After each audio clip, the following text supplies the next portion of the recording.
So hello everyone, কেমন আছো তোমরা সবাই? আমি শিল্পা, আমি স্নেহা। আর আজকে আমাদের বাড়িতে হচ্ছে শীতলা পুজো, মানে গ্রামে শীতলা পুজো। তো বাড়িতে অনুষ্ঠান হচ্ছে, অনেক মানুষজন আসবে। আর আজকে আমরা কি করি সারাদিন অবশ্যই তোমাদের সাথে শেয়ার করবো। তো চলো দেখতে থাকো। Tata tata. চলো। আর এই যে শুয়ে আছে যেন রোগে ভুগছে,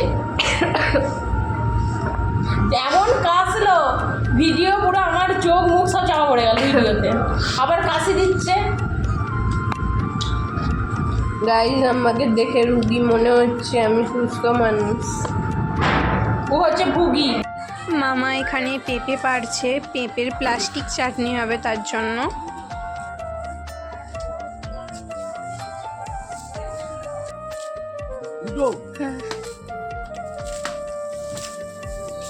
আর দিদি এখানে চাটনির জন্য পেঁপে কাটতে শুরু করে দিয়েছে। দেখো পেঁপেটা ভালো, এখন আমি পেঁপেটা কাটছি কারণ আজকে পেঁপের প্লাস্টিক চাটনি বানানো হবে। তো চলো পেঁপেটা কেটে নিই। পেঁপেটা ভালো কিন্তু পাবে তো, দেখো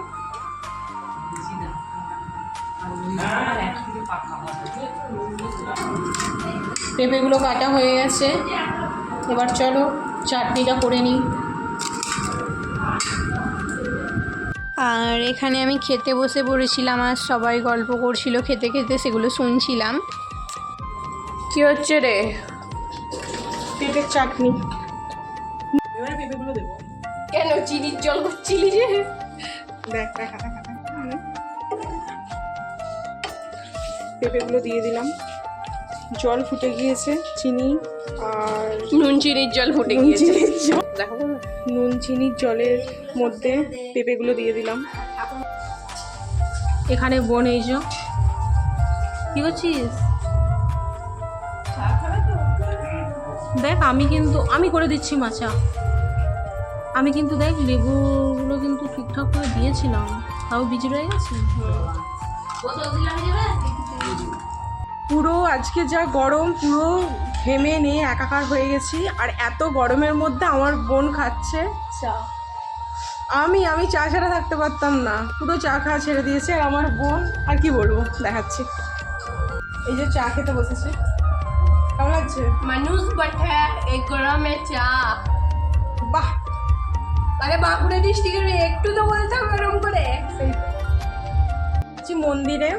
আর আমার বোন যাবে না কারণ ওর আজকে খুব বেশি কাজের চাপ। তো বলছে না আমি যাবো না, তুই যা। বাড়িতে লোকজন আসতে শুরু করে দিয়েছিল, আর এখানে মাটন রান্না হচ্ছে। মাটনটা প্রায় হয়েই এসেছে, আর একটু হলেই কমপ্লিট হয়ে যাবে। তো আর মাটনটা এখানে আজকে দিদি রান্না করছিল।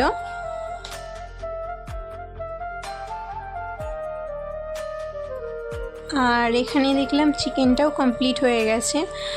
আর এটা চিকেনের কিছু একটা বানিয়েছিলাম। আর দিদি এখানে মন্দির থেকে ঘুরে চলে এসেছে, তো ফোন নিয়ে যেতে ভুলে গিয়েছিল, তার জন্য কোনো ভিডিও ক্লিপ নিতে পারেনি। এখানে আমি একটু বসে বসে ঢং করছিলাম, আর দুজনে দেখছিলাম এই রোদে গরমে আমাদের চোখ মুখের কী অবস্থা। আর আমার কাছে ছোট ফ্যানটা ছিল, দুজনে মিলে হাওয়া খাচ্ছিলাম আর গল্প করছিলাম।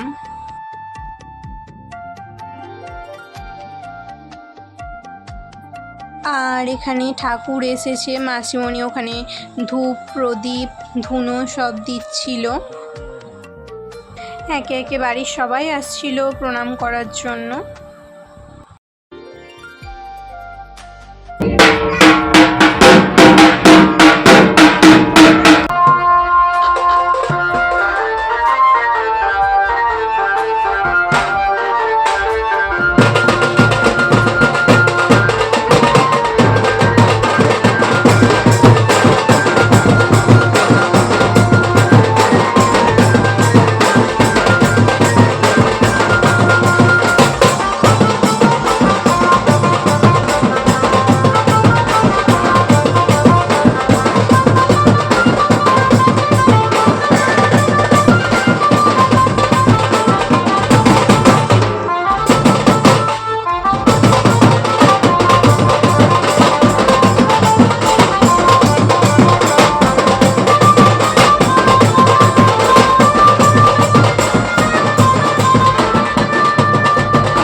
আজকের ভিডিও এইটুকুই। ভালো লাগলে like, comment, share, follow and subscribe করতে ভুলো না। তো টাটা, লাভ ইউ অল।